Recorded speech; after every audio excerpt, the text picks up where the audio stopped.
What's up, everybody? My name is Polk, and happy holidays to every single one of you guys. So every single off season, I tell myself I'm going to do a Q&A, but I never actually get around to doing it. So I figured with my amateur career being done, there'd be no better time to do it. So I got a ton of questions from you guys, and I kind of put them in order so they would kind of flow well. So let's hop right into it. All right, so to start us off, when and why did you start racing BMX?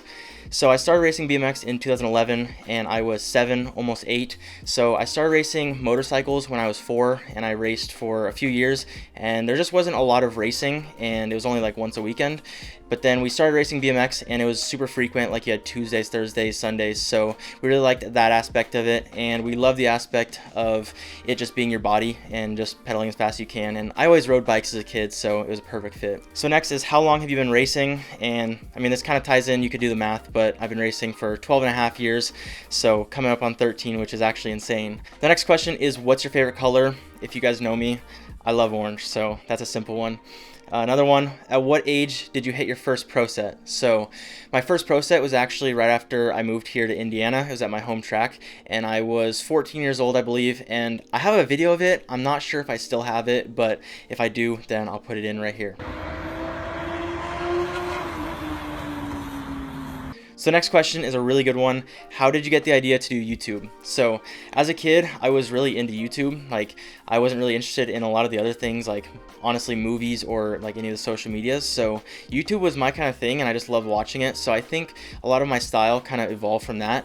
And then when I got older, I finally was able to do some videos, and I felt like I was finally fast enough to do them in like 2018. So that's when I kind of started doing it, and it really just started from me wanting to document my racing and kind of just for myself. So I just posted them, and even if people didn't watch them, I was still gonna make them, and I'm still like that to this day. Like, if nobody watches them, I'm still gonna post these videos because it's awesome for me to look back on, and I always find myself going back and watching my videos. So I really love YouTube. Next one, first sponsorship. So I guess my first sponsorship would have been 60 Helmets, who I'm still with to this day, which was in 2015, but it was kind of more through like a family friend. So if you really want to count like my first sponsorship that I feel like I earned, it would be Atlas Brace, and I'm also still with them to this day. And both of them have been really good companies, and super thankful to have them by my side through my whole career. Next up is first national win. So my first national win was actually in 2018 in Roseville, California, which is kind of funny. I got my first national win back in my home state where I used to live, so it's kind of full circle, which is pretty cool. So next is favorite track. So my favorite track is definitely Rock Hill. I love the track. It's technical. It's got everything. I also love the area it's in. Like, North and South Carolina are my favorite states. They're just beautiful. Honestly, I wish the old first and second straights were on the new track, and then they kept the new third and fourth straights. That would be the absolute perfect track, but unfortunately they changed it. But it's still an amazing track, definitely my favorite. So after that is, if you could train at one track and only that track, what would it be? So I know many of you probably think I'm going to choose Rock Hill because it's my favorite track, but I'm actually going to go with Manchester, which is in the UK. I've never actually ridden the track, which is kind of funny that I'm saying this, but the reason I say that is because when I'm training, I really like to track numbers and times, and that track is in a building, so it has a roof and walls, so you'll never have wind affecting your numbers, and you'll always be able to ride because bad weather isn't an issue since there's a roof. So next question is, what is your favorite moment? So I don't actually have, I think, one single favorite moment, but I have two that were like right back to back, and that was at the 2021 Worlds. It was my second year in junior, and I honestly really surprised myself at that race, and I was able to make the main, and I think I was more hyped to make the main than I was to get a podium. But making the main, you know, like, I was just like crying afterwards. Like, I've never cried after a race except for that one. Like, it's just a crazy feeling because you always like dream of making a world's main, and like to finally do it is crazy. But then after that, I got a podium, but I also didn't feel like I really earned that podium a lot since there were a few people that crashed, but it's still crazy to get on a world's podium. So I think both of those moments combined definitely made my favorite day, but both those moments were super special to me. So next up is, what is your greatest accomplishment? So I think my biggest accomplishment is National #1 Amateur, which I got in 2022. Obviously, I didn't win the main, but overall, that title really does show you who was best overall in the whole year. So having a whole season put together and winning all the big races, really all led up to that national #1 amateur title. So I think that's definitely my biggest accomplishment, and it took the most effort. So next up is riders you look up to. So I've had a lot of them over the years, and I kind of look up to different people for different reasons, and I kind of take those aspects and try to apply them to my life and my riding. So I think one of the biggest ones has been Nick Kimman. Like, I watch his videos, and I think him being so accessible on YouTube really helped find his videos and stuff like that. So I remember I used to just study his riding, and I definitely looked up to Nick for a lot. Another rider is a more recent one that I've kind of admired, and that's Joris Dede. It's honestly insane how consistent and good he is. Like, he never makes mistakes, and that's something that I wish I had, and I'm really trying to be better at. So he's another one. And then finally is Sylvain Andre. I think I have a similar riding style to him. Obviously, he's much better than me, but the way he just makes moves in situations you wouldn't expect is just, it blows my mind. So those three are definitely three of the biggest ones throughout my whole career. Next is pre-race snacks. So I think my overall pick is going to be the Cliff Z bars. They're just flat out amazing. But then I also have Gushers before most of my mains, so both of those combined are kind of my go-tos. So next one's a little bit of a different one, but it's go-to board game. So I don't really play many board games, but I'm going to go with Guess Who. Next is, do you focus on breathing while riding? So I definitely don't focus on breathing while riding. I know some people may take a deep breath and like turns to kind of regroup after every straight, but I don't. I actually used to think I didn't breathe while riding, but after getting a GoPro, you can definitely hear me breathing. So I know many people think that, but you definitely breathe while riding. So the next one's kind of a loaded one. It's, how do you stay so self-disciplined? So I think there's many different reasons, and I think one of the big ones is having great parents and always keeping me really accountable and instilling a lot of good values into me. And then I also think having great coaches and trainers as a kid really helped. I know I had Jerry Bradford as a coach who was very hardcore, and it was like a lot of hard work, but going through all that really teaches you hard work and dedication. And then all that combined, I think it has just raised me into a person that's really disciplined, and I work hard, and I'm always the last person at the track, first one there. So I think all three of those kind of have shaped my discipline. So that's a good question, but yeah, thanks for asking that one. So next is, do you ever change your gearing, and what gearing do you typically run? So I honestly don't ever change my gearing. There's a few times where like I'll change it for some training purposes, but it's honestly really rare, and I'm usually shooting for the low to mid 54 rollout range. So that's that. So next up is, do you like gym or bike training better?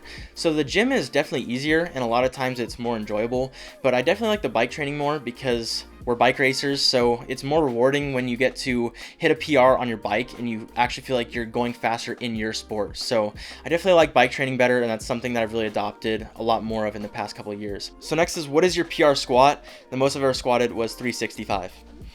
Next is best training exercises. So I think if you had to do one exercise, which obviously this is loaded, is track, like just riding the track, because you're gonna get the most out of that.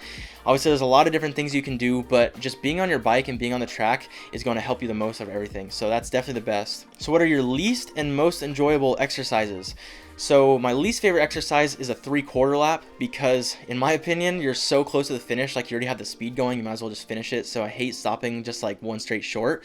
And then my favorite exercise is gates. I just love clicking them off and getting some PRs. It always feels so good. Next is, what is the best way to improve gates? It's doing more gates. If you want to get good at something, you need to do that more often. So a lot of people, they try to overcomplicate it, but if you want a better gate, do more gates. So the next question is, what is the most important weight exercise for gates or first straights? So I'm not very qualified to answer this for two different reasons. A, I'm not like a trainer, so I wouldn't exactly know. And then also, I don't have the best first straight. So, I mean, if anybody knows the answer to this, let me know. But I would personally say things like squats. I mean, it's kind of the same movement and get your legs strong.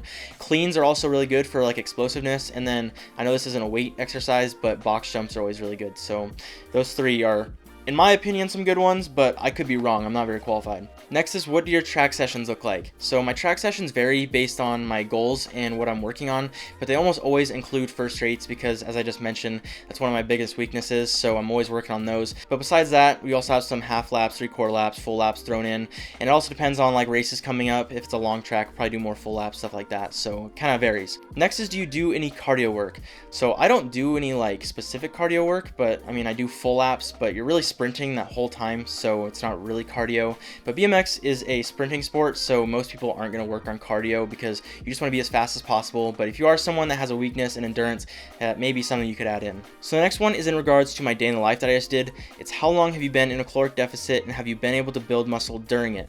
So I've only been doing it during the off season, so it's only been a couple weeks. So no, I haven't seen any significant muscle growth. That's just because muscles don't grow that fast. I may continue, but I'm almost at my target weight, so I'm not sure if I'll keep staying in a caloric deficit, but we'll see. So next is, how do you prepare for a race day?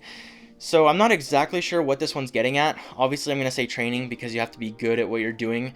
But besides training, I'm going to say just being ready mentally and feeling confident and ready for the race. So both of those. So next is, have you ever broken a bone or had similar injuries, and how do you set yourself up for success during the comeback?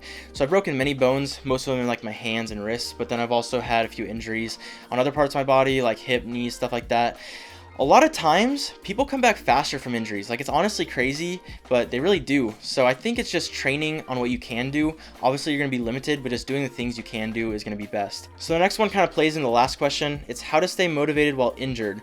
So for someone that's more serious like me and we're training, motivation really isn't a big factor. It's more discipline and just realizing that you need to be training. But then besides that, I think for most people, it's going to be finding your love for the sport and realizing that we love BMX, we love what we do, and being injured doesn't change our love for the sport. And then I think one that I did a lot was watching YouTube and still staying involved with the sport and seeing what's going on and like just getting like hyped up to be back, you know what I'm saying? So the next one is a really good one. It's how to deal with fear. So in my opinion, it's just facing them head on, which is really uncomfortable, but one way you can kind of work towards it is just making small improvements. So for example, if you want to jump a really big jump something smaller and then work your way up to a bigger jump, a bigger jump, a bigger jump. Before you know it, that big jump isn't even scary anymore. So that's one way. Next is, how do you find your lines going into the turns?